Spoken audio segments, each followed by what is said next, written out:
நடைபெற்றுக்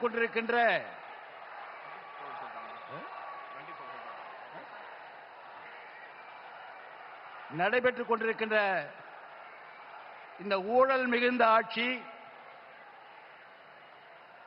மக்கள் விரோத ஆட்சி, போதை கலாச்சாரம் உடைய திராவிட முன்னேற்ற கழக ஆட்சி, வாரிசு ஆட்சி, இதையெல்லாம் அகற்ற வேண்டும் என்பதற்காகத்தான்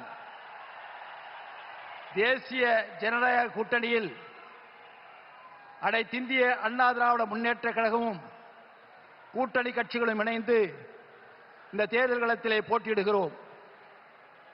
எப்படி போற்றுதலுக்குரிய பாரத பிரதமர் அவர்கள் 2014 ஆட்சி பொறுப்பை ஏற்று இந்திய துணைக்கண்டம் பின்தங்கியிருந்த இந்த நிலையில் உலகம் முழுவதும் இன்று இந்திய திருநாட்டை தலைநிமிரச் செய்து உலகத்திலேயே 4வது பொருளாதார மிக்க நாடாக உருவாக்கியவர் போற்றுதலுக்குரிய இந்த நாட்டினுடைய பிரதமர் மோடிஜி அவர்கள். அதேபோல இன்று உலக அரசியலில் ஒரு நிச்சயமற்ற நிலை இருந்தாலும் கூட இந்திய திருநாடு இந்த நிச்சயமற்ற நிலைக்கெல்லாம் முடிவு காணக்கூடிய ஒரு தலைவர் இந்தியாவில் தான் இருக்கிறார். அவர் இந்த நாட்டினுடைய பாரத பிரதமர் என்று சொல்லாமல் சொல்லி தன்னுடைய வலிமையான செயல்பாட்டால் உலக தலைவர்களை கவரக்கூடிய ஒரு தலைவர் இன்று நம்மிடத்திலே இருந்து கொண்டிருக்கிறார்.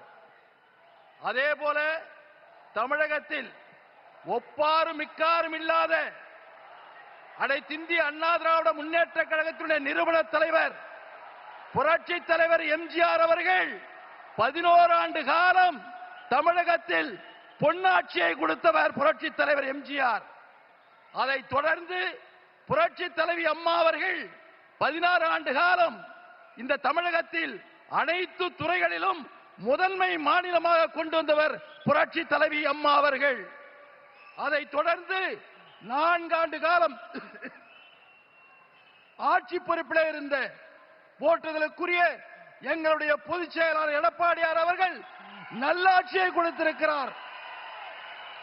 எப்படி பிரதமர் அவர்கள் ஆட்சி பொறுப்பேற்ற இந்த 11 ஆண்டு காலத்தில் வறுமையிலே வாடிய 20 கோடி மக்களை வறுமையிலிருந்து மீட்டெடுத்து மீண்டும் நல்ல நிலைக்கு கொண்டு வந்தாரோ, அதை போல மீண்டும் தமிழகம் அனைத்து துறைகளிலும் முதன்மை மாநிலமாக வர வேண்டும் என்று சொன்னால் அனைத்திந்திய அண்ணா திராவிட முன்னேற்ற கழக தலைவர், தேசிய ஜனநாயக கூட்டணி தமிழுடைய தலைவராக இருக்கின்ற எடப்பாடியார் அவர்கள் மீண்டும் முதலமைச்சராக பொறுப்பேற்று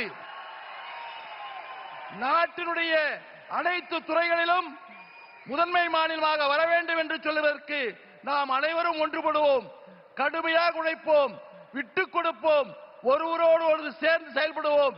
ஏனென்று சொன்னால் பல கட்சிகள் கூட்டணியாக இருக்கிறது. அவர்களை புரிந்து கொண்டு இந்த தேர்தல் களத்திலே தீய சக்தியான திராவிட முன்னேற்ற கழகத்தை வேரடி மண்ணோடு அறுத்து தேசிய ஜனநாயக கூட்டணி வெற்றி பெற்று அதனுடைய தலைவராக இருக்கின்ற போற்றுதலுக்குரிய எடப்பாடியார் அவர்கள் மாண்புமிகு தலைமை அமைச்சர் நரேந்திர மோடியினுடைய அவருடைய பாசத்தோடு, அவருடைய அணுகுமுறையோடு, அவருடைய ஆசீர்வாதத்தோடு மீண்டும் தமிழகத்தினுடைய முதலமைச்சராக எடப்பாடியார் அவர்கள் வருவதற்கு நாம் பாடுபடுவோம் என்று கூறி வாய்ப்பளித்தமைக்கு நன்றி கூறி விடைபெறுகிறேன். நன்றி, வணக்கம்.